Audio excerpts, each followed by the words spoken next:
नमस्कार, हरियाणा न्यूज देख रहे हैं आप। मैं हूं आपके साथ केशव कुमार।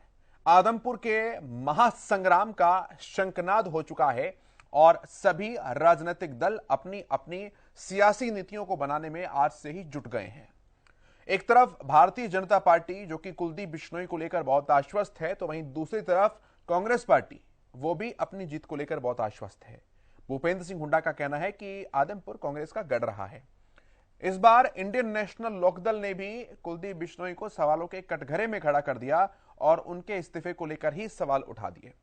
आम आदमी पार्टी नया मेहमान भले ही है, लेकिन जोश किसी से कम नहीं है। सियासी समीकरण इस बीच बनेंगे कैसे? बहुत से सवाल हैं जो कि बहुत दिलचस्प हैं। जवाब तलाशेंगे सभी का। फटाफट से एक बार रिपोर्ट देख लीजिए, फिर चर्चा की शुरुआत करते हैं।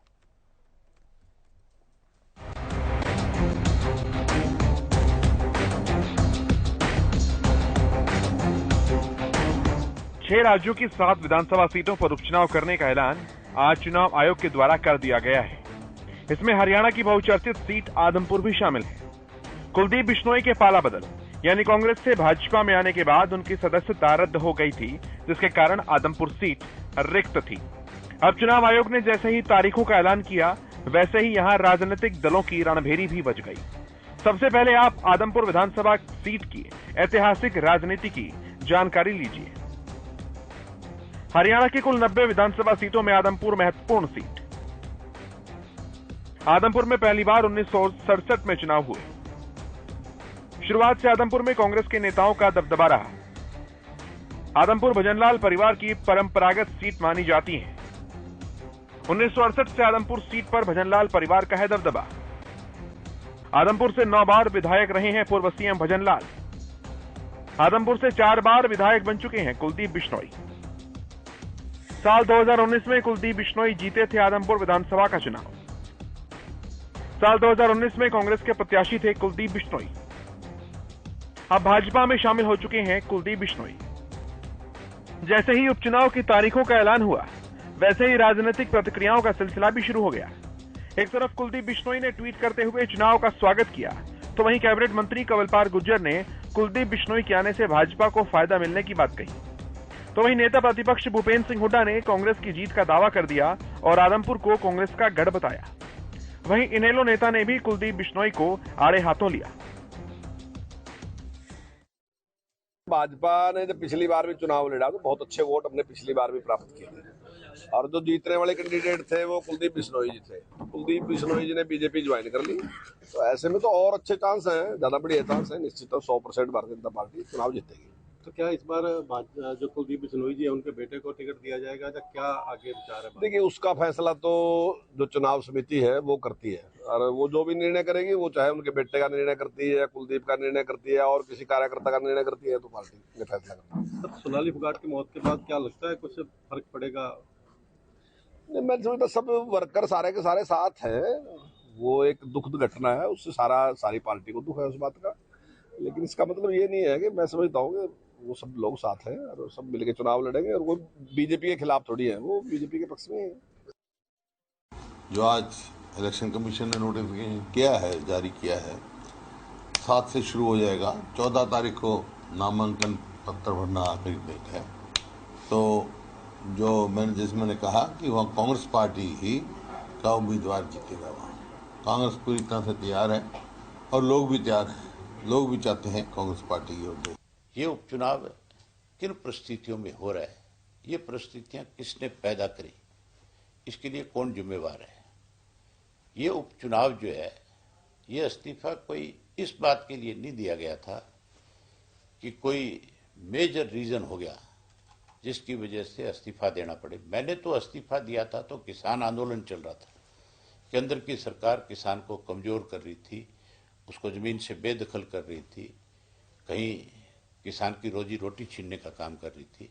मैंने तो उन हालात में किसानों की लड़ाई लड़ने के लिए इस्तीफा दिया था।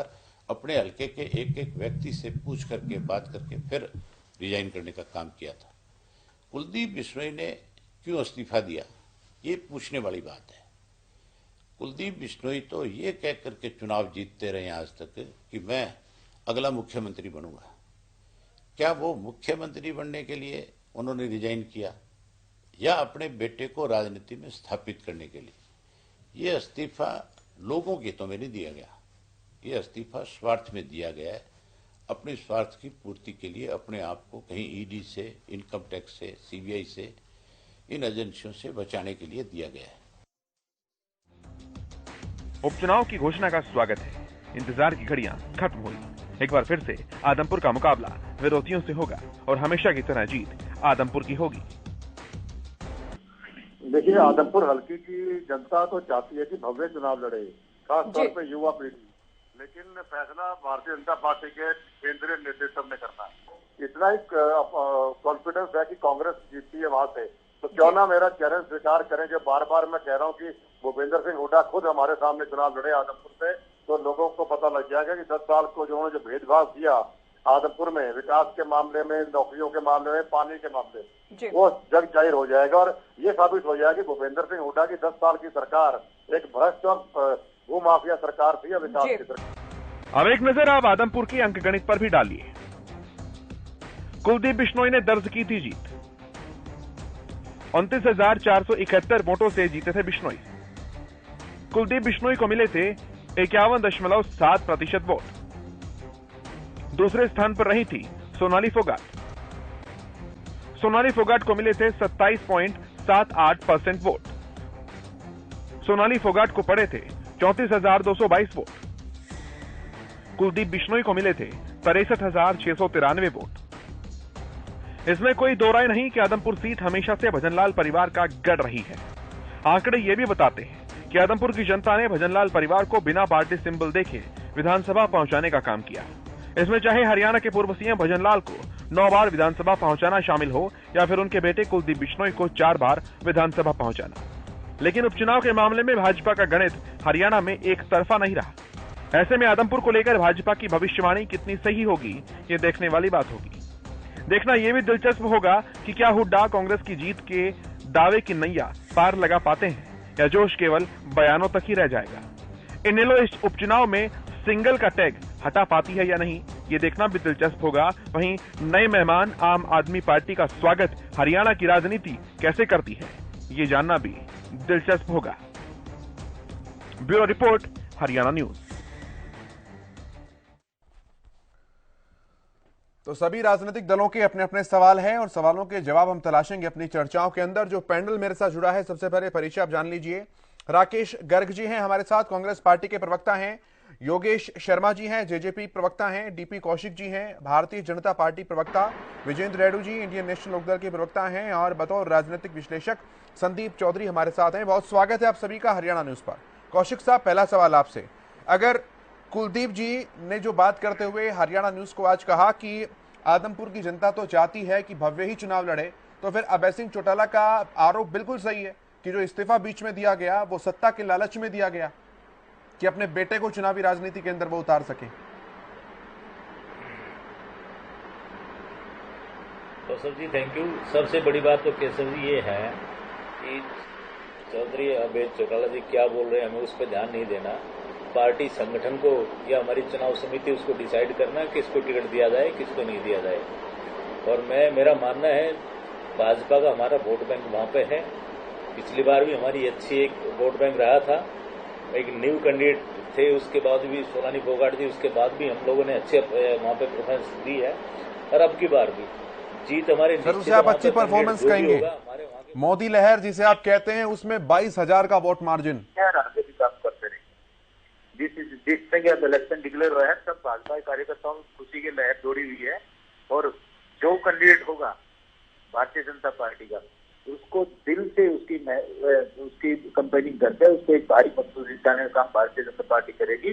और ये आपको रिकॉर्ड, अब की बार तो पिछली बार तो 29,000 का डिफरेंस था, अब की बार आप देखिए ये डिफरेंस कम से कम 40 से 45,000 तक आएगा।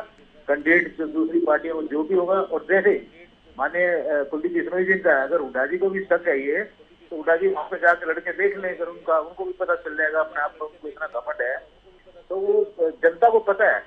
उन्होंने वो तो ऑलरेडी विधायक हैं सर, वो विधायक ही छोड़ के वहां क्यों लड़ने के लिए जाएंगे? तो ये तो केवल बयानों के लिए बयान दिए जाते हैं, आप भी जानते हैं। विपक्ष के नेता बेचौतड़ा क्यों लड़े थे सर वहाँ पे? विपक्ष के नेता बेचौतड़ा क्यों लड़े थे सर वहाँ पे? ये तो एक राजनीति है। राजनीति में एक दूसरे को देखना होता है भाई। ये हुड्डा साहब भी कर सकते हैं, अगर उनको इतना घमंड है अपनी पार्टी पे तो करके देख लें।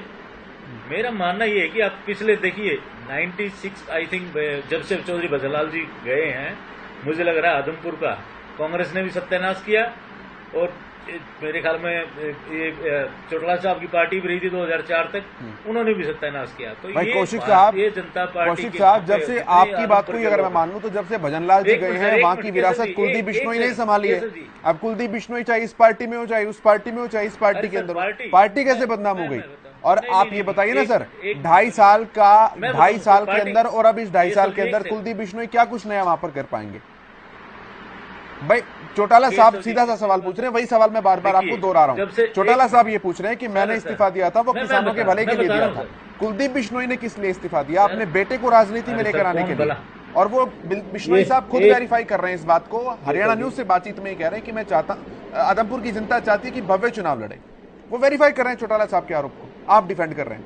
केशव जी, अब मेरी बात, अब मैं बात बता दूं आपको।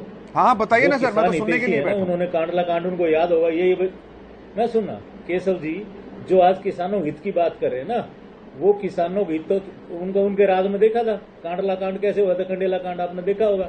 ये वही किसान नेता है, वही किसान हितैषी हैं जो आज ये बात कर रहे हैं। दूसरी बात, जहां तक भव्य बिश्नोई का सवाल है या कुलदीप बिश्नोई का है या रेणुका बिश्नोई का सवाल, ये उन्होंने डिसाइड नहीं करना, ये पार्टी हाईकमान ने डिसाइड करना है, चुनाव समिति ने डिसाइड करना है।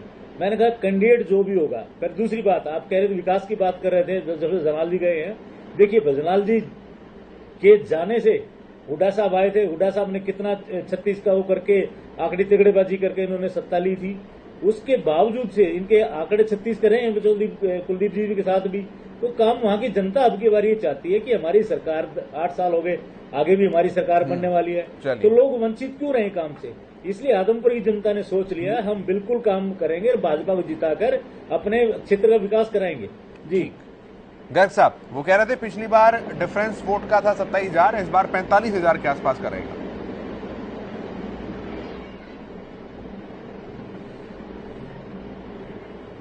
हेलो जी राकेश जी, रखिए अपनी बात।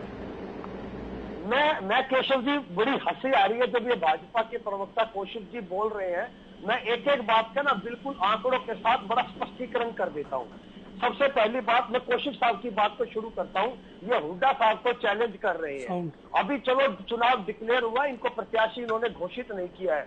कौशिक साहब, कांग्रेस का प्रवक्ता आपको बिल्कुल सरेआम चैलेंज कर रहा है। अभी आपने प्रत्याशी घोषित नहीं किया है। कुलदीप बिश्नोई की बात का भी मैं जवाब दूंगा, लेकिन जो अभी चैनल पर बैठकर आप हुड्डा साहब को कह रहे हैं, कहना अपने मनोहर लाल खट्टर जी को आ जाए विधानसभा चुनाव के अंदर करनाल से रिजाइन करके और भरे पर्चा, फिर आपको जवाब देंगे कि हुड्डा साहब उनके सामने क्या करके दिखाते हैं। तो पहले आप अपने मुख्यमंत्री को कहिए कि अपने विधानसभा क्षेत्र से त्याग पत्र दे और आदमपुर से आकर चुनाव लड़े। अब जो आप स्टोरी चला रहे थे ना केशव जी, कुलदीप जी का बयान चला रहे, कुलदीप जी कह रहे कि मेरे सामने आकर चुनाव लड़े। अरे भाई कुलदीप बिश्नोई जी, क्या भाजपा के आधिकारिक आप घोषित प्रत्याशी हो? क्या भाजपा ने आपको टिकट दे दिया है? आप भाजपा के अंदर जब गए थे तो आपके बकौल आपका बयान था कि मैं एक साधारण कार्यकर्ता की हैसियत से गया हूं। तो रहिए ना साधारण कार्यकर्ता बनकर। किसने आपको टिकट दी है? किस हैसियत से चौधरी भूपेंद्र सिंह हुड्डा जी को चैलेंज कर रहे हो चैनलों पर बैठकर? समय आने दीजिए, का दूध और पानी का पानी आपके साथ भी हो जाएगा। और अभी आप एक स्टोरी चला रहे थे केशव भाई कि भजनलाल परिवार की सीट रही है, भजनलाल परिवार का दबदबा रहा है। मैं आपको आंकड़ों के साथ करेक्ट करता हूं केशव भाई। अब सुनना, 1968 से लेकर 2019 तक 12 बार आदमपुर की जनता ने अपने विधायक चुने हैं और 12 बार के अंदर 9 बार आदमपुर की जनता ने कांग्रेस के विधायक चुने हैं। एक बार चौधरी भजनलाल जी जो जनता दल की टिकट पर जीते, एक बार कुलदीप बिश्नोई जी और एक बार इनकी धर्मपत्नी जो हजका की टिकट पर जीती। 9 बार वहां कांग्रेस के विधायक बने हैं। और मैं अब आंकड़ों के साथ और इस बात को स्पष्ट कर देता हूं। 1972 के अंदर भजनलाल जी को 28,928 वोट मिले थे, वो कांग्रेस की टिकट पर मिले थे। 1982 में ये वोट बढ़कर 42,227 हुए। 1991 में 48,117 हुए। 1996 में 54,140 हुए। 2000 के अंदर 63,174 और 2005 आते आते ये 86,963 हो गए थे। फिर कुलदीप बिश्नोई जी ने 2009 का विधानसभा का चुनाव जनहित कांग्रेस के चुनाव पर लड़ा था और उनको जो वोट मिले थे वो चौधरी भजनलाल के मुकाबले आधे रह गए थे, क्योंकि कांग्रेस छोड़कर लड़े थे महज 48,224। लेकिन यही कुलदीप बिश्नोई जी जब 2019 के अंदर फिर कांग्रेस की टिकट पर चुनाव लड़ते हैं, फिर इनके वोट बढ़कर 1.5 गुना हो जाते हैं और 63,963 वोट मिले थे। ये आंकड़ों के साथ साबित करता है चौधरी भूपेंद्र सिंह हुड्डा जी का वो बयान जिसमें उन्होंने कहा था कि आदमपुर की जो सीट है ये कांग्रेस की परंपरागत सीट है। अब मैं एक बात दूसरी आपको आंकड़ों के साथ बताता हूं। मैं केशव भाई 2 भजनलाल जी को जानता हूं और 2 कुलदीप बिश्नोई को जानता हूं। अब आप सवाल कर सकते हैं 2 भजनलाल जी और 2 कुलदीप बिश्नोई जी कैसे होंगे। एक चौधरी भजनलाल जी वो थे, एक कुलदीप बिश्नोई जी वो थे जिन्होंने कांग्रेस में रहकर आदमपुर विधानसभा चुनाव जीते, मुख्यमंत्री बने, कांग्रेस के अंदर अनेक बड़े पदों पर रहे और जितना आदमपुर की जनता को दिया वो कांग्रेस के राज के अंदर इस परिवार ने दिया। दूसरा चौधरी भजनलाल जी को मैं उनको जानता हूं और कुलदीप बिश्नोई जी को उनको जानता हूं जो एक बार जनता दल में रहे और 2 बार भाजपा की टिकट पर लड़े। और आप उस कालखंड को निकाल कर देखिए, दूध का दूध और पानी का पानी हो जाएगा कि इन्होंने उस दौरान आदमपुर की जनता के लिए क्या करके दिखाया। अब जो ये भाजपा के हमारे साथी प्रवक्ता बोल रहे हैं, इनको चैलेंज कर कह रहा हूं मैं केशव भाई, अगर इनके अंदर दम है तो जिस प्रकार के कुलदीप बिश्नोई जी के ट्वीट आ रहे हैं, जिस प्रकार का वो दम्भ भर रहे हैं कि चुनाव जैसे वो लड़ रहे हैं या उनका पुत्र लड़ रहा है, तो मुझे तो लगता है कि उनको पार्टी समिति को देना चाहिए, अनुशासन समिति को कार्रवाई करनी चाहिए उनके ऊपर। अभी पार्टी ने डिक्लेरेशन दी नहीं है, आप कैसे कह सकते हो कि आप वाकई चुनाव लड़ रहे हैं। ठीक है गर्ग साहब, मैं एक एक कमेंट ले लूं सभी का। कोशिश फिर सारे सवाल चूंकि आपसे ही होंगे इसलिए मैं जवाब लूंगा आपसे। एक एक कमेंट सभी का ले लूं मैं। रेडू साहब के पास आ रहा हूं। रेडू साहब रखिए अपनी बात। इस बार एक मौका और होगा ये सिंगल का टैग हटाने का, जो कहा जाता है एक ही विधायक है, एक ही विधायक है। मौका भुना पाएंगे या चुकेंगे? रेडू साहब तैयारी कैसी है? केशव, सबसे पहले तो मैं भाजपा के प्रवक्ता का जवाब देना चाहूंगा, जो ये बार बार कांडला कहते हैं, इनको कंडेला भी नहीं कहना आता। और ये वहां पर एक भी ट्रेजेडी नहीं हुई थी, एक ट्रेजेडी नहीं हुई। और ये भूल गए उस बात को जब रोहतक में 2016 में 32 नौजवानों को इन्होंने गोलियों से भून दिया था और उन नौजवानों के ऊपर भारतीय सेना तक को तैनात करने का काम किया था, जो कि हरियाणा के इतिहास में पहली बार ऐसा हुआ था जब नौजवानों को मरवाने के लिए इन्होंने देश की सेना को बुलाने का वहां काम किया था। किसान आंदोलन में इन्होंने 750 किसानों को मीठे जहर से मारने का काम किया। ये जहां एक भी ट्रेजेडी नहीं हुई उसका जिक्र करते हुए इनको शर्म नहीं आती, जहां 32 जवानों के ऊपर गोलियां चलवाने का काम किया था। और दूसरी बात, अभी मैं आता हूं आदमपुर चुनाव के ऊपर, अगर इनके अंदर दम है तो ये अपना कैंडिडेट खड़ा करें आदमपुर चुनाव में। ये बार बार किसी को चेतावनी देते फिर रहे हैं, अरे भाई तुम उधार का कैंडिडेट लेकर के वहां चुनाव लड़ने अपने उसके बलबूते पर अपने आप को शेर दिखाने का प्रयास कर रहे हैं। कहां है तुम्हारा अपना कैंडिडेट? कुलदीप बिश्नोई ने कल पार्टी ज्वाइन की है, आज उसके दम के ऊपर आप उछलते जा रहे हो। अगर दम है तो अपना कैंडिडेट खड़ा किए, लाइए अपने पुराने कैंडिडेटों को और वहां इलेक्शन लड़वाने का काम करिए, फिर हम आपको दिखाते हैं आपकी क्या औकात है। इस तरह से बकवासबाजी करने से इलेक्शन नहीं जीते जाते। आपने जो ना बड़ौदा में मुंह की खाई, आपने इलाहाबाद में मुंह की खाई और अब यहां भी आप मुंह की खाओगे। मैं आज इस चैनल पर हरियाणा न्यूज के ऊपर बोलता हूं, अगर आपने वास्तव में ताकत दिखानी है तो अपने कैंडिडेट को खड़ा करिए और कुलदीप बिश्नोई को कर दीजिए करने। एक तरफ का कुलदीप जी कैंडिडेट है सर। भाई साहब, इलेक्शन लड़ना है तो दूसरों के कंधे ऊपर बंदूक रख के मत चलाइए। रेडू साहब, कुलदीप जी भी तो इन्हीं के कैंडिडेट हैं। नहीं, कैंडिडेट कितने दिन पहले हुए हैं? इन्होंने कैंडिडेट को लिया इसलिए आज तक 1966 से लेकर के आज तक आदमपुर चुनाव में एक बार भी भारतीय जनता पार्टी का कमल नहीं खिला। इन्हें बाई हुक एंड क्रुक, क्योंकि भाजपा की नीति ये है कि तोड़ करके अपने अंदर शामिल करो। पहले उसको ईडी की धमकी देते हैं, फिर कोई और धमकी देते हैं और फिर उसको अपने अंदर शामिल करते हैं। एक मिनट और केशव जी में लेऊंगा। अभी आप कहते हैं कुलदीप बिश्नोई ने कौन सा आदमपुर हल्के को मोल खरीद रखा है जो उसी का रहेगा? कुलदीप बिश्नोई ने कितने काम करवा दिए उस हल्के में? किस मुद्दे किस दावे से ये ठोकते हैं कि कुलदीप बिश्नोई वहां से विजय रहेगा? आदमपुर का हल्का सब जान चुका है, वो पहचान चुका है कि कुलदीप बिश्नोई किस प्रकार से केवल और केवल अपने परिवार की राजनीति चमकाने के लिए बार बार दल बदलता है। हल्के के लिए कुछ नहीं करता, सिर्फ अपनी राजनीति चमकाने के लिए करता है। ठीक है रेडू जी, एक एक कमेंट ले लूं सभी का। आऊंगा आपके सवालों के जवाब लूंगा कौशिक साहब से। मैं योगेश जी के पास आ रहा हूं, योगेश शर्मा जी के पास। योगेश जी, कुलदीप बिश्नोई अगर उम्मीदवार होते हैं, जैसा कि वो एक तरीके से नामांकन खुद का कर चुके हैं, स्व ऐलान खुद के लिए कर चुके हैं, गठबंधन की क्या कुछ स्थिति रहेगी, गठबंधन की क्या कुछ सोच रहेगी और गठबंधन का क्या कुछ सहयोग रहेगा?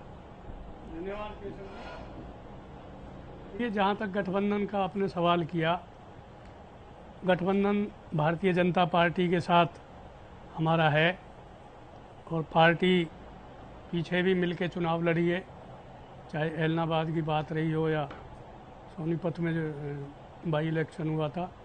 हम गठबंधन का धर्म निभाते हुए भारतीय जनता पार्टी के साथ काम करेंगे। भारतीय जनता पार्टी की तरफ से जो भी कैंडिडेट आएगा हम उनके साथ खड़े रहेंगे। जहाँ तक मैं कहना चाहूँगा, अभी हमारे साथी जो कांग्रेस के बड़े जोश खरोश के साथ जिस तरह बताने की कोशिश कर रहे हैं कि अब कांग्रेस की अगर बात की जाए तो इन भाई साहब को पता होना चाहिए कि इनकी हालत क्या हो रहे हैं ना। ये अब राजस्थान में जो प्रकरण चल रहा है, जिस तरह से इनने किसी का नाम रख दिया, आज कांग्रेस पे राष्ट्रीय अध्यक्ष बनने के लिए लोग तैयार नहीं हैं, घोषणा कर देते हैं फिर वापस हो जाते हैं।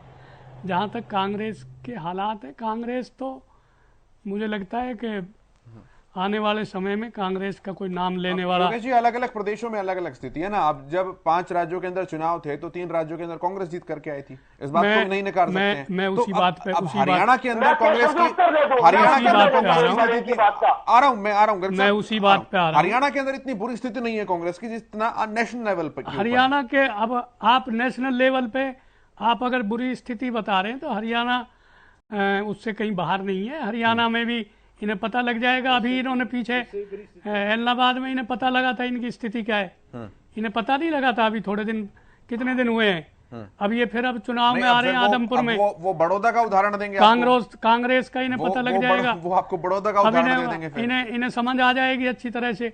अभी ये जो इतनी जोश में मेरे भाई बात कर रहे हैं, मैं स्वागत करता हूं, सम्मान करता हूं। मैं जवाब लूंगा आपके सवालों का ना। एक बार मैं अब संदीप चौधरी जी के पास आ रहा हूं। संदीप जी, किस तरीके से देखा जा रहा है, क्या कुलदीप बिश्नोई ने जिस दिन भारतीय जनता पार्टी को ज्वाइन किया था उसी दिन वो अनऑफिशियली ऑफिशियल कैंडिडेट वहां के हो गए थे और अब वो चाहते हैं कि भव्य बिश्नोई को आदमपुर की जनता चाह रही है?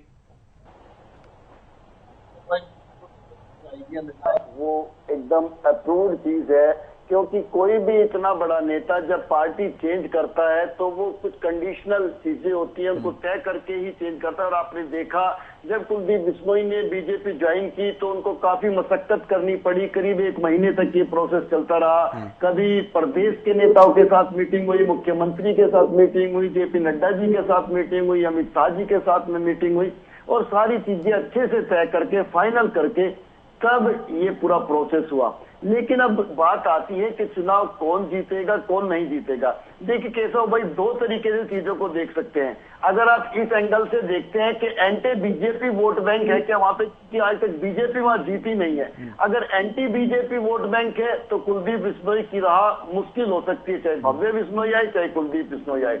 और अगर आप ये मान के चलते हैं आज के पढ़े लिखे समाज के बीच में कि वोट बैंक बंधा हुआ है, वोट बैंक गुलाम है, वो केवल भजनलाल परिवार के लिए नतमस्तक है, तो फिर भजनलाल परिवार ही जीतेगा, चाहे भव्य बिश्नोई आ जाए, रेणुका बिश्नोई आ जाए, कुलदीप बिश्नोई आ जाए, कोई भी आ जाए। लेकिन मुझे लगता है अब चीजें बदल चुकी हैं, क्योंकि आपने देखा प्रेम कुमार धूमल इतने बड़े अनुराग ठाकुर के पिताजी को चुनाव हारते देखा होगा आपने, राहुल गांधी को आपने चुनाव हारते देखा, तो वो चीज नहीं है, लोग किसी से बंधे हुए नहीं है। संदीप जी, इसमें एक तीसरा एंगल और भी है, मैं माफी चाहूंगा बीच में रोक रहा हूं आपको। जैसा कि गर्ग साहब ने कहा था कि अब 12 चुनावों के अंदर से 9 चुनाव कांग्रेस पार्टी ने जीते हैं, तो कांग्रेस का भी धरातल मजबूत है, इसका मतलब? नहीं, मैंने आपको एक चीज बताई कि अगर एंटी बीजेपी देखते हो यहाँ पे, क्योंकि बीजेपी आज तक जीती नहीं है, एंटी बीजेपी का मतलब कांग्रेस ऑटोमेटिक फिर बीजेपी मजबूत हो जाती है कांग्रेस। तो ऐसे में मैंने बोला कुलदीप बिश्नोई की राह मुश्किल हो सकती है। तो अभी इसके लिए आपको थोड़ा वेट करना पड़ेगा, वेट एंड वॉच वाली स्थिति है, दूध का दूध और पानी का पानी हो जाएगा। चलिए, मैं कौशिक साहब से जवाब लेता हूं। रखिए कौशिक साहब अपनी बात, जो सवाल पूछे हैं कई सारे। गर्ग साहब का ही सवाल था, क्या कुलदीप बिश्नोई ऑफिशियल कैंडिडेट हैं, जो आप इतने दावे के साथ कह रहे हैं, और वो भी कह रहे हैं कि हम चाहते हैं कि भव्य आए चुनावी मैदान में। देखिए केशव जी, पहली बात तो गर्ग साहब बड़े जोश में बोल रहे थे, शायद इनको नहीं पता, मैंने कांग्रेस कितने साल कांग्रेस में रहा हूँ। ये ऐसे हुड्डा साहब को ऐसे मान कर चल रहे थे, हुड्डा साहब ने अपना गठरोध तो सोनीपत बचा नहीं पाए। गर्ग साहब आपको पता है, यही टाइम ये लोग कहते थे मोदी जी आ जाएं हमारे सामने, मोदी जी को भी हम चुनाव चटा देंगे। आपने कैसा चुनाव चटा? एक कैसे सिंपल से कैंडिडेट जिन्हें कहा दोनों कैंडिडेट रमेश कौशिक जी और अरविंद शर्मा जी ने आपको कैसे मात दी है, ये पूरा हरियाणा प्रदेश जानता है। दूसरी बात, और ये बड़ी बड़ी बातें कर रहे थे कि इन्होंने किया क्या क्या, भजनलाल ने क्या किया क्या, ये तो प्रदेश की जनता, वहां की आदमपुर की जनता जानेगी उन्होंने क्या किया क्या नहीं किया। मैंने एक ही बात कही है, ना मैंने कुलदीप बिश्नोई का नाम लिया, ना रेणुका जी का नाम लिया, ना भव्या का लिया। मैंने कहा पार्टी हाईकमान चुनाव समिति डिसाइड करेगी कौन कैंडिडेट होगा कौन नहीं होगा। भाजपा कैंडिडेट होगा और भाजपा वहां से मैंने 45,000 वोटों ही गई ना, इससे ज्यादा जीते तो ये इनको बोल लेना राजनीति छोड़ के चले जाएंगे गर्ग साहब। दूसरी बात, जहां तक रेड्डी जी बोल रहे थे, मैंने कांडला बोला था, उसके बाद कंडेला बोला, शायद ध्यान नहीं होगा। कंडेला कांड जो हरियाणा प्रदेश के अंदर इतना मशहूर हुआ था, वो शायद ये नहीं जानते। ये बार बार कह रहे हैं जीतेंगे जीतेंगे। इन्होंने इलाहाबाद चुनाव जो इनका हमेशा गढ़ रहा है, और इनसे ये पूछो अबे चोपड़ा ने कितना भ्रष्टाचार, कितना पैसा वहां बांटा है, कितनी वोटें वहां खरीदी है, ये शायद वहां पे होंगे, इनको पता होगा कितना उन्होंने अपनी जीत जाना, उसके बावजूद भी क्या मार्जिन है। सिंपल से कैंडिडेट तो ये इनको पता है। इलाहाबाद भी सरसा कहाँ है, सरसा बोला ये तो इनका तो करेक्ट चित्र है, वहां से और सीटें कहाँ गई।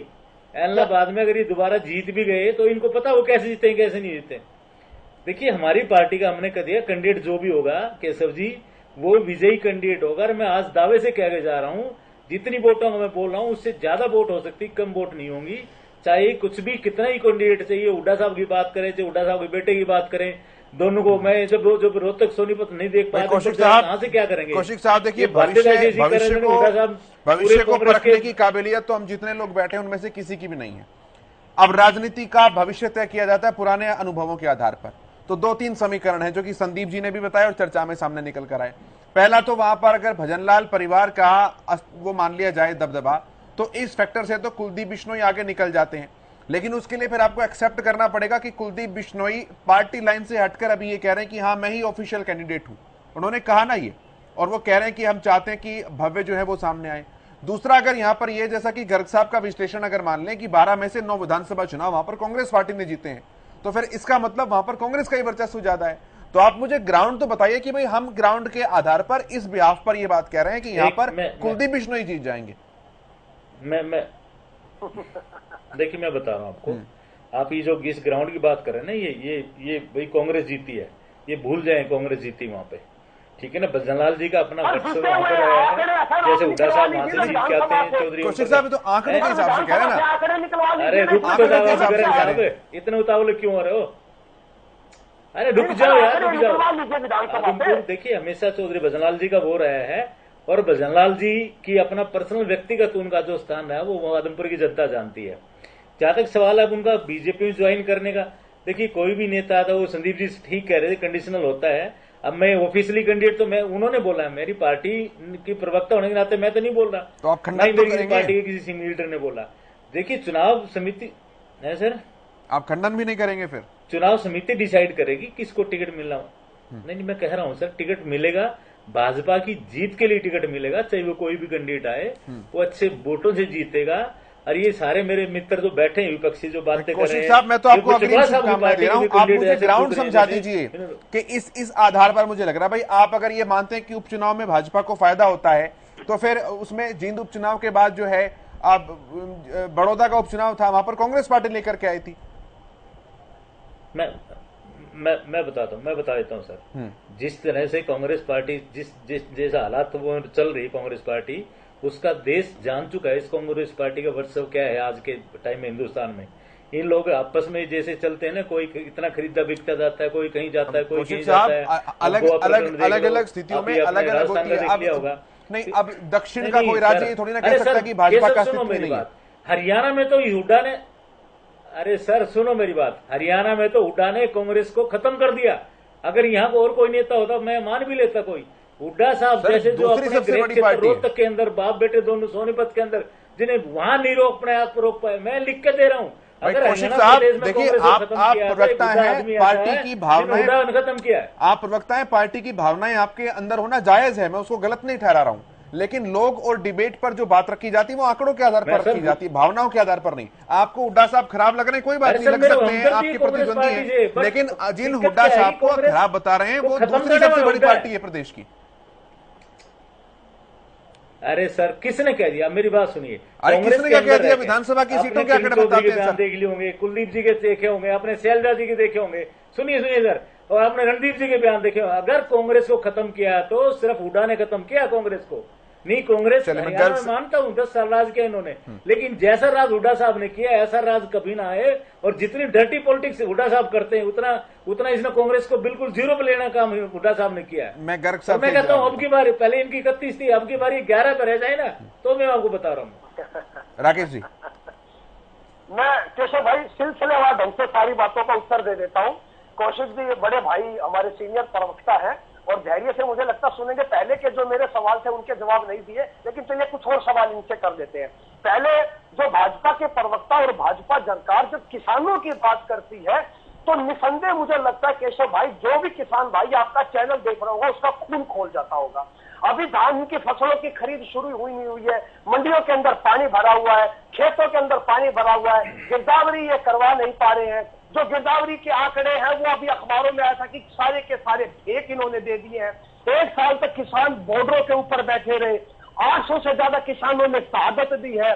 प्रधानमंत्री जी को स्वयं सामने आकर माफी मांगनी पड़ी, खेद जताना पड़ा, कृषि कानून वापस लेने पड़े। तो किसान और खेती की तो भाजपा को मुझे नहीं लगता कि ये बात करने के भी हकदार है। और दूसरी बात, जो ये हुड्डा साहब के ऊपर बात कह रहे हैं कि वो चुनाव हार गए थे। कौशिक साहब 2019 का चुनाव आपके तमाम मंत्री चुनाव हार गए थे। मंत्री जो सरकार का आईना होता है, जो सरकार के दाएं और बाएं हाथ होते हैं, सरकार की जो पहचान होती है, सारे के सारे मंत्री आपके चुनाव हार गए थे। और जो जजपा के प्रवक्ता में 1 मिनट के अंदर जो हमारे जजपा के साथी बोल रहे थे, मैं उनकी बातों का भी उत्तर दे देता हूं। जजपा कह रही है कि हम बड़ी ईमानदारी से गठबंधन धर्म निभा रहे हैं। भगवान से मैं प्रार्थना करता हूं इतनी ईमानदारी से आप ये गठबंधन धर्म निभाते रहिए, क्योंकि पहले बड़ौदा के अंदर आपको मौका नहीं मिला, इलाहाबाद में आपको मौका नहीं मिला और अब आदमपुर के अंदर भी आपको मौका नहीं मिलेगा। आपके 10 पर 10 आपके विधायक हैं, 2 एक ही परिवार के हैं और बाकी बचे 8 के अंदर से 50% के नाम बता रहा हूं मैं आपको। ईश्वर सिंह जी जो गोला से, नरवाना से रामनिवास जी, टोहाना से देवेंद्र बबली जी और नारनौ से दादा गौतम, इनके बगावती सुर पूरा प्रदेश सुनाई दे रहा है। मुझे लगता है जेजेपी की प्रवक्ता को भी और डिप्टी सीएम साहब को भी सुनाई दे रहे होंगे। और नीचे से जो इनके साथी, जो कार्यकर्ता सड़कों में बसों में भरकर पार्टियां ज्वाइन करें और भाजपा ही ज्वाइन कर रहे हैं, मैं कांग्रेस की बात नहीं कर रहा, भाजपा ही ज्वाइन कर रहे हैं, तो चुनाव आते आते जजपा तो मुझे लगता है अपना विलय भाजपा में कर ही देगी। और जो मोदी जो ये कह रहे थे कि हुड्डा साहब ने कांग्रेस को खत्म कर दिया, कौशिक साहब मैं आपको बताऊं, अगर आपको ये समझ में आता है तो मैं आपको निसंदेह जिम्मेवारी से कहता हूं, नरेंद्र मोदी जी ने भाजपा को खत्म कर दिया। आप ये बताइए, नरेंद्र मोदी जी के आने से पहले आप कमल के फूल के लिए वोट मांगते थे, भाजपा का नाम लेते थे।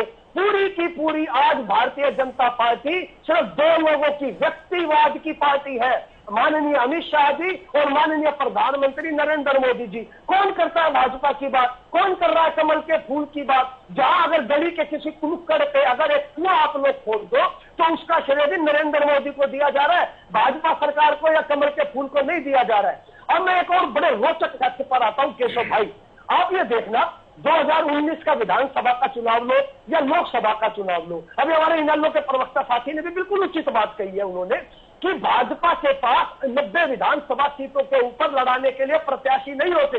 लोकसभा के अंदर आज भी जो इनके 10 सांसद है उसके अंदर से 5 मैं नाम बता देता हूं, धर्मवीर सिंह, ब्रजेंद्र सिंह, रमेश कौशिक, अरविंद शर्मा और राविंदरजीत सिंह, इनकी पृष्ठभूमि निकाल कर देखिए, भाजपा की पृष्ठभूमि के नहीं है।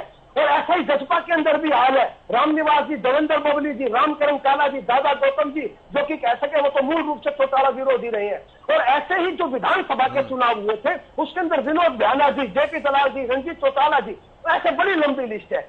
ईडी, सीबीआई, इनकम टैक्स, इनका दुरुपयोग करके जो भाजपा नेता विहीन पार्टी है, ये दूसरी पार्टियों के नेताओं को अपने यहाँ आयातित करते हैं। विजेंद्र रेड्डी जी बिल्कुल ठीक कह रहे थे, अगर दम है तो भाजपा ही मूल का भाजपा मूल का कैंडिडेट लेकर आइए ना, कुलदीप बिश्नोई जी और उनका बेटा। अरे सबको पता ना क्या क्या केस चल रहे थे, उनके पासपोर्ट तक जब्त हो गए थे, लुकआउट नोटिस तक जारी हो गया था। गर्ग साहब सुनो, आपको आज आप कैसे चढ़ा गए? आप केशव जी बोल रहे, केशव जी बोल रहे नहीं, कौशिक जी अपनी बात रख रहे हैं। कौशिक जी केशव भाई मेरी बात पूरी होने दीजिए, बड़े सीनियर प्रवक्ता है कौशिक जी। मेरा निवेदन है कौशिक साहब मैं 10 सेकंड में उनसे वाइंड अप कराता हूँ, फिर मैं आपसे जवाब दूंगा, फिर रेणु साहब के पास आ रहा हूँ। ठीक है गर्ग साहब 10 सेकंड में। धैर्य से सुन लूंगा, कोई दिक्कत वाली बात नहीं है।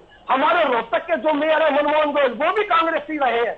इनके पास अपनी विचारधारा के प्रत्याशी नहीं है, और जो प्रत्याशी लेकर आए हैं ये आदमपुर की जनता समझ रही है कि अरे भाई आप विधायक छोड़कर गए थे, अब क्या सीएम बन जाओगे? विधानसभा चुनाव जीतकर डिप्टी सीएम बन जाओगे, गृह मंत्री बन जाओगे, अभी भी विधायक ही बनोगे।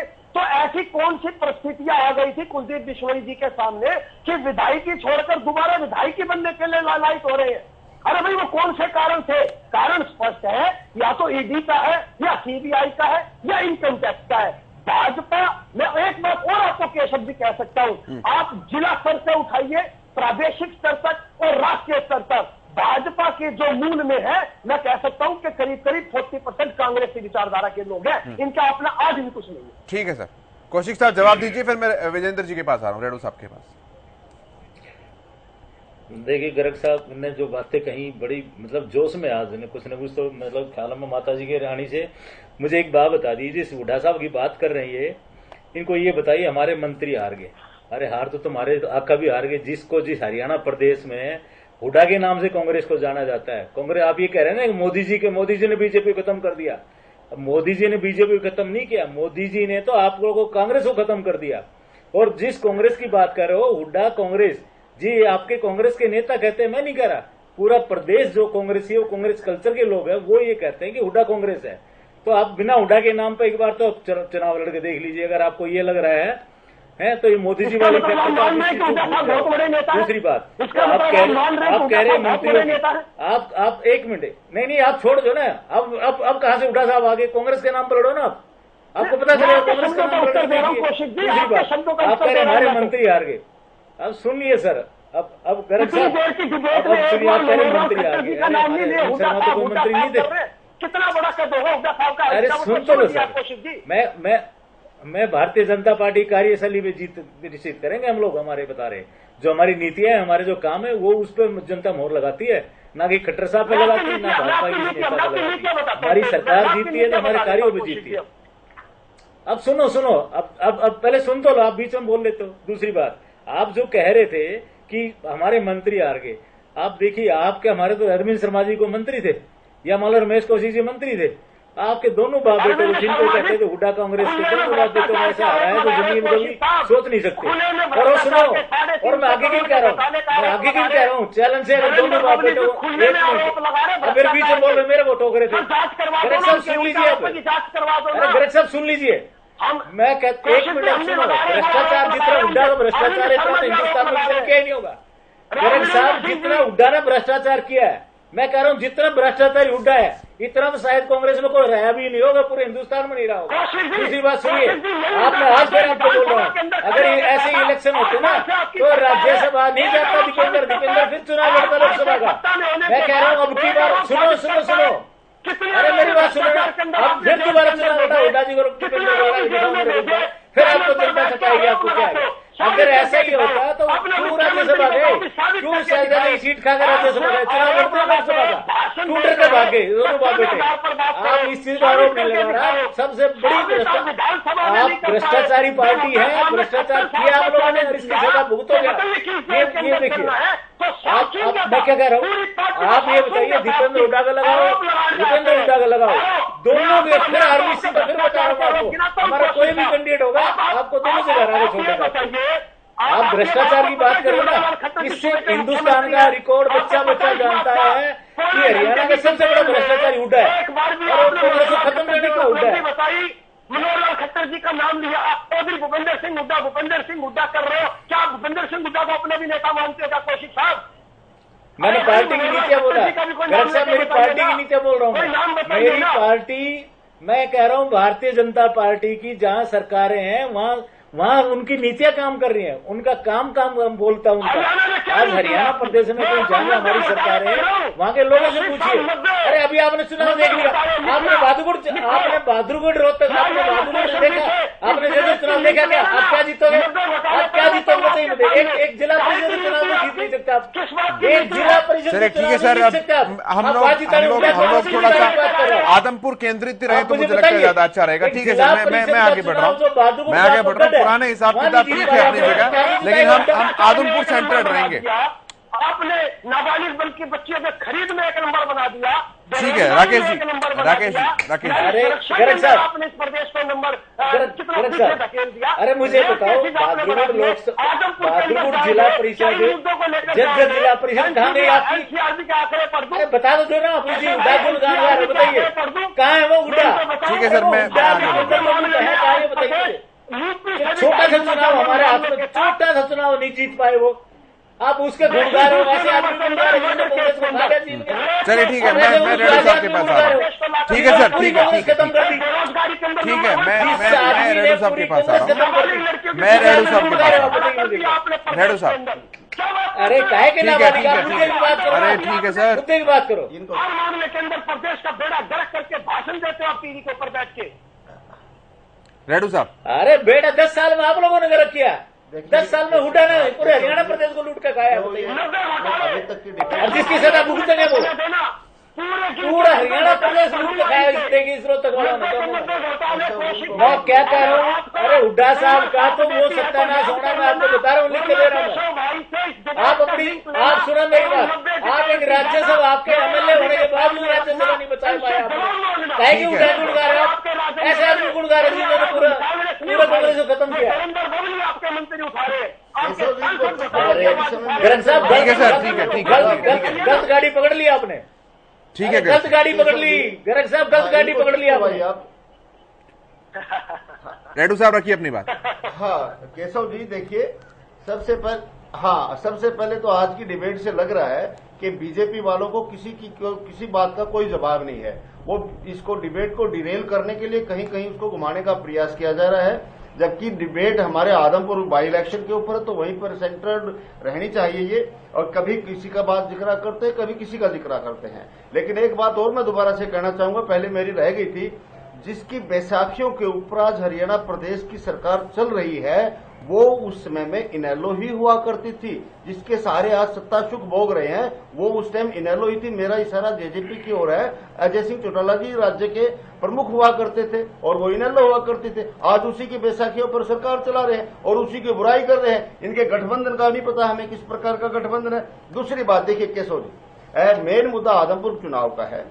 जिस प्रकार से कुलदीप बिश्नोई जी ने इस्तीफा दिया है, किस लिए इस्तीफा दिया? आपने अभी हमारे को सुनाया अभय सिंह चौटाला जी का स्टेटमेंट बड़े साफ शब्दों में और बड़ा क्लियरली जो है ना अभय सिंह जी ने बताया कि भाई हमें ये तो बताइए, आपने अग्निपथ के खिलाफ इस्तीफा दिया, आपने किसानों के समर्थन में इस्तीफा दिया, आपने बेरोजगारी के समर्थन में इस्तीफा दिया, भ्रष्ट, किस लिए आपने इस्तीफा दिया?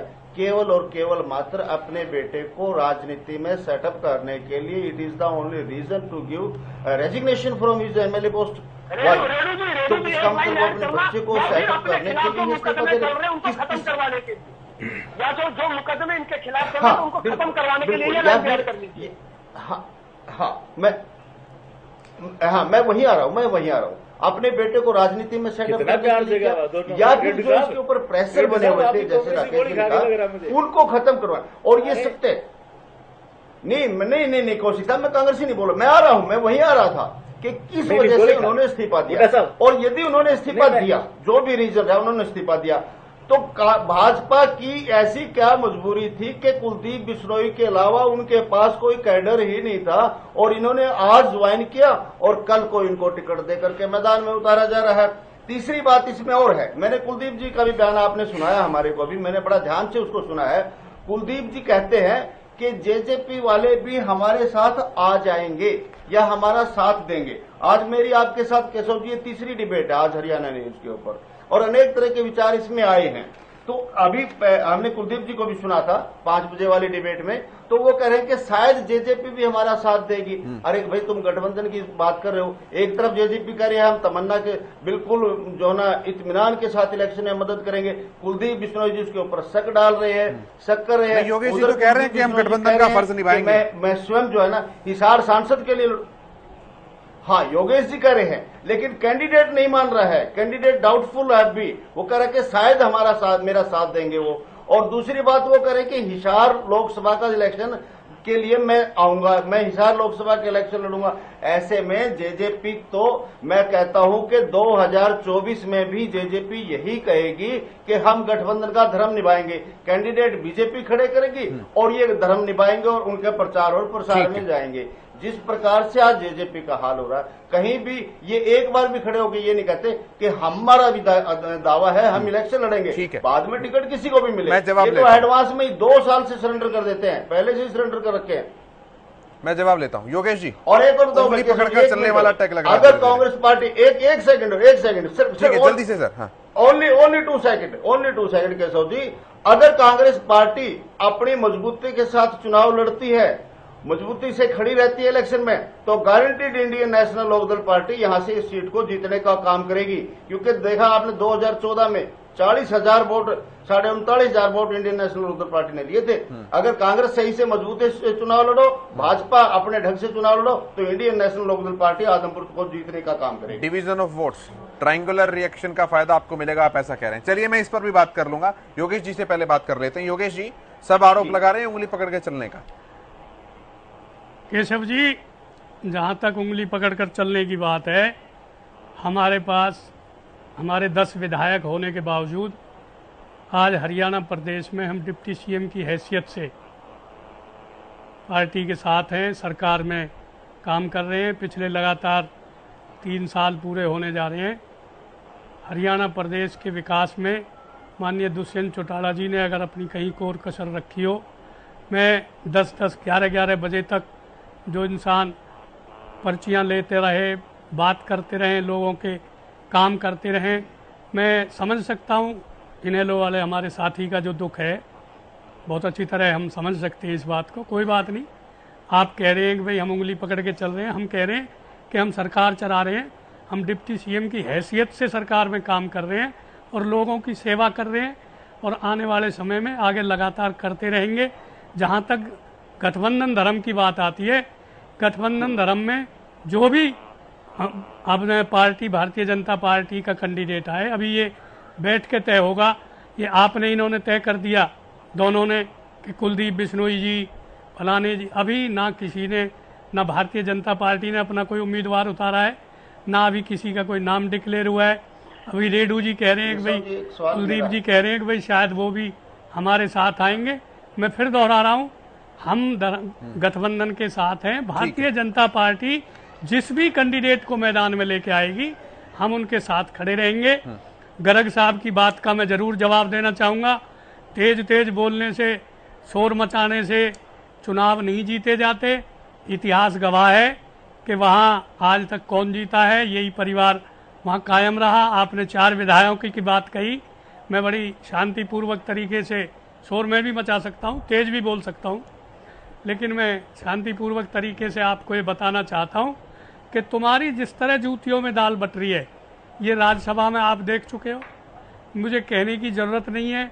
आप खाली एक नाम गिना रहे हो, 4 विधायक ये कह रहे हैं, वो ये कह रहे हैं। तुम्हारा तो सारे देश ने देखा है, हरियाणा प्रदेश ने देखा है कि तुम्हारा क्या हुआ था। राज्यसभा में तुम्हारे 32 विधायक होने के बावजूद तुम्हारे विधायकों ने तुम्हें राज्यसभा में औंधे मुंह मारा। वो तो कहते हैं सर, हमें तो अपनों ने लूटा, गैरों का कदम था। हाँ, तो कहते हैं तो कहने की जरूरत क्यों पड़ रही है? अभी और बहुत सारे भागेंगे, रुक देखते जाओ। अभी आप देखते रहो, समय का इंतजार करो, घड़ी की सुई टाइम आ रहा है, टाइम आएगा तो तुम, ठीक है सर, तुम्हारा नाम लेने वाला देर नहीं बचेगा हरियाणा प्रदेश में। फाइनल कमेंट सभी का हो जाएगा। जो हालत कांग्रेस की है, जो कांग्रेस की आपने हालत करके छोड़ी है, किसी अध्यक्ष को, किसी प्रदेश को तुम डंडों से पिटवाते हो, किसी अध्यक्ष की तुम बेइज्जती कराते हो। अभी कांग्रेस की ऐसी हालत हो जाएगी। चौधरी जी के पास में आ रहा हूँ प्लीज, आने वाला समय, ठीक है सर, अभी आप एक फाइनल कमेंट लूंगा तो सभी को समय मिल पाएगा, समय सभी का कट होगा। भारतीय जनता पार्टी का गठबंधन का उम्मीदवार जीतेगा। आदमपुर में हम जीत करके दिखाएंगे और इन्हें इनकी औकात बताएंगे, इन्हें इनकी औकात पता लग जाएगी, तुम्हें अभी पता लग जाएगी। थोड़ा इंतजार करो, तुम इंतजार करो। कांग्रेस अपनी जमानत नहीं बचा पाएगी। तुमने प्रदेश की जो हालत की थी, तुमने जो प्रदेश को लूटा था, सीएलयू सीएम के नाम से आपने काम किया था। शर्मा जी, राजनीति में इमोशंस में बहकर आप नहीं बात कर सकते। आप संवेदनाओं में बहकर दावे कर रहे हैं। मैं आपसे डेटा मांग रहा हूँ भाई। गर्ग साहब एक सेकंड, गर्ग साहब एक सेकंड, शर्मा जी, गर्ग साहब मैं सवाल पूछ रहा हूँ, गर्ग साहब मैं सवाल पूछ रहा हूँ, मैं आप ही का सवाल पूछ रहा हूँ। माननीय राकेश जी, मैं आप ही का सवाल पूछ रहा हूँ। शर्मा जी सुनिए, शर्मा जी एक सेकंड, शर्मा जी आप राजनीतिक प्रतिद्वंदी हैं, आप राजनीतिक प्रतिद्वंदी हैं, लेकिन भावनाओं में बहकर अपनी बात कर रहे हैं। आप जिम्मेदार अगर प्रवक्ता हैं तो फिर ये बताइए कि भाई मेरे पास ये डाटा है और इन डाटा के बिहाफ पे मैं कह सकता हूं कि कुलदीप बिश्नोई जीत रहे हैं। भाई वो तो मेरे को दिखा रहे हैं कि 12 में से 9 बार कांग्रेस जीती है, वो तो 12 में से 9 बार कांग्रेस पार्टी को जीता हुआ बता रहे हैं। और जब भजनलाल जी या कुलदीप जी कांग्रेस से बाहर गए, उनका वोट बैंक घटता हुआ बता रहे हैं। और आदमपुर की जनता ने जो वोट दिया वो डेटा वो दिखा रहे हैं। अब आप भावनाओं में बहकर भविष्यवाणी करेंगे तो स्वीकार नहीं की जाएगी सर। वो सुनने में तो अच्छी लगेगी, लेकिन एक्सेप्ट कैसे करें? ये वोट की जहां तक आप बात कर रहे हैं, अभी इन्होंने खुद स्वीकार किया है कि कुलदीप बिश्नोई जी या भजनलाल जी का परिवार, मैं अभी उस बात पे नहीं जा रहा हूं। कैंडिडेट की जब घोषणा होगी ये जब की बात है, लेकिन मैं आपको ये जरूर बताना चाहूंगा, मैंने जो आपको आंकड़ों के साथ बात बताई, ये भारतीय जनता पार्टी की हालत जो वहाँ होने जा रही है, भारतीय जनता पार्टी का चुनाव जीतेगी कांग्रेस। ठीक है सर, ठीक है सर, मेरे पास समय की आज कमी है। मैं आप सभी लोगों से हाथ जोड़कर माफी मांगते हुए यही खत्म कर रहा हूँ डिबेट को। समय की कमी है, फाइनल कमेंट भी नहीं ले पाया मैं। बहुत शुक्रिया आप सभी का, कौशिक साहब, राकेश जी, योगेश जी, विजेंद्र जी, संदीप जी, चर्चा में शामिल होने के लिए, अपना समय देने के लिए। मेरे साथ आज के इस कार्यक्रम में आदमपुर के महासंग्राम में इतना ही। आप देखते रहिए हरियाणा न्यूज। नमस्कार।